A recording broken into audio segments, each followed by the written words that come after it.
So you get a couple videos out, you get new followers, and people are always trying to decide, are these guys legit? Are they trying to make money? Are they content providers? Are they telling the truth? And these are all legitimate worries and questions. I've been told in the past that, I think you're legit, but the people you talk to, they're scam artists, this, that, and everything else. Believe it or not, some of those things have come to fruition. But why do we do it? Why do I do it? A lot of it has to do with the story I'm about to tell you. It's the craziest thing that's ever happened in my life. And it is one of those things that happened that changed my life forever. I am the person I am now because of what happened. I honestly think I went down this road, or was open to go down this road, because of this event. And this is the first interaction that me and my wife had with an orb. It wasn't just one sighting, hey, there's an orb. There's a lot more to it. I speak about my faith when it comes up. I hate when people try to say, hey, look at me, I'm Christian, believe what I got to say. We all know that Christians can honestly be some of the worst people on the face of the planet. So that's not how life works. But I bring it up when it's relevant. But in reality, my faith is the entire reason why I do this. Why I'm so driven to try to find these answers. And because in 2012, it was proven to me that things that are not supposed to exist do exist.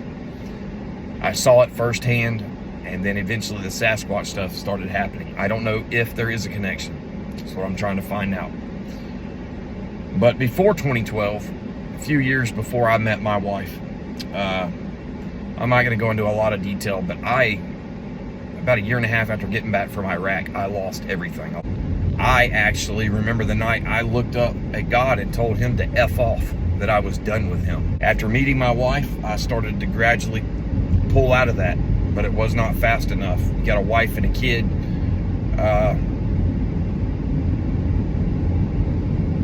And that type of mental anguish and anger, it's not good. It's not good for anyone. Now, we tried a bunch of counseling, tried going to church, tried a lot of things. None of it was working. We got separated. After 6 months, we got back together. Things continued to go downhill. Now, we had got to a point where we pretty much got in what I thought and had intended to be the last fight of our marriage. Started fighting around 7 o'clock that evening. By the end of the fight, I told her I was done. I'm leaving tomorrow morning. I'm packing my stuff and I'm gone. That's it. I'm done. She had heard that before, but she probably didn't know how serious I was. I really was leaving. That was it for me. I remember a few months before that dropping to my knees and begging God to help, and it didn't seem like anybody was listening. Now, we got done with this fight, and she went and got in bed. She'd already put the kids in bed before we started this fight, luckily.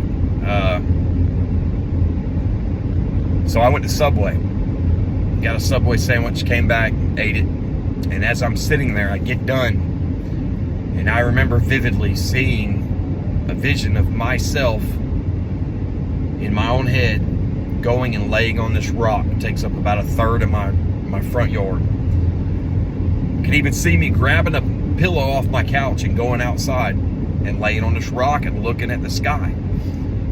And I didn't understand it, but I did it. Now, the next video is the rest of the story. So this is the rock I was laying on when all this happened. My house right there. So like I said before, I was laying down. It was about this time.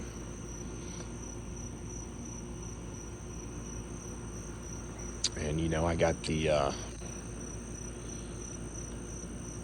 idea in my head. I could even see it. I pictured it, of me grabbing the pillow off the couch and coming out here and laying down on this rock and looking up at the sky. I mean, I saw it in my head. It was so weird. I remember thinking, what kind of hippie crap is this? It wasn't normal for me just to be stressed out and come lay out on a rock and look at the sky, But, so I was laying down right here. My feet, it's been raining, so I'm not going to lay down on this rock, but my feet were facing that direction. I got done smoking my cigarette, and I got up,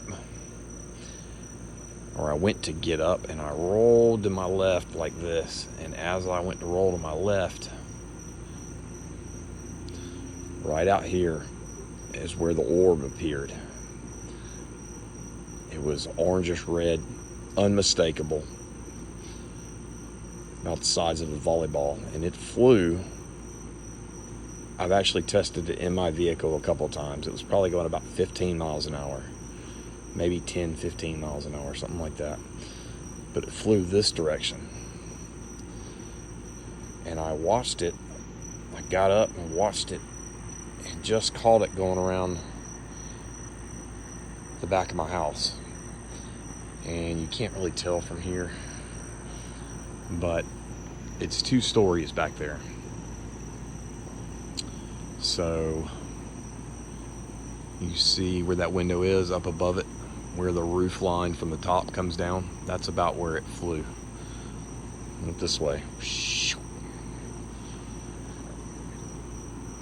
The first thing I thought was UFO. So I jumped up and I ran this way because I wanted to see if it was going to come out the other side. I got about right here and I stopped, and it didn't come out.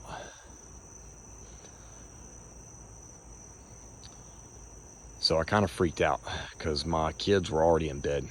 It's summertime. It's probably, I don't know, maybe 9:30, in between 9 and 9:30. Because my wife and I had been fighting, we'd already put the kids in bed early. And she was laying, the bedroom's right there.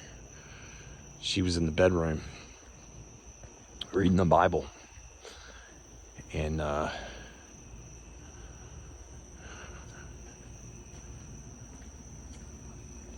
went inside,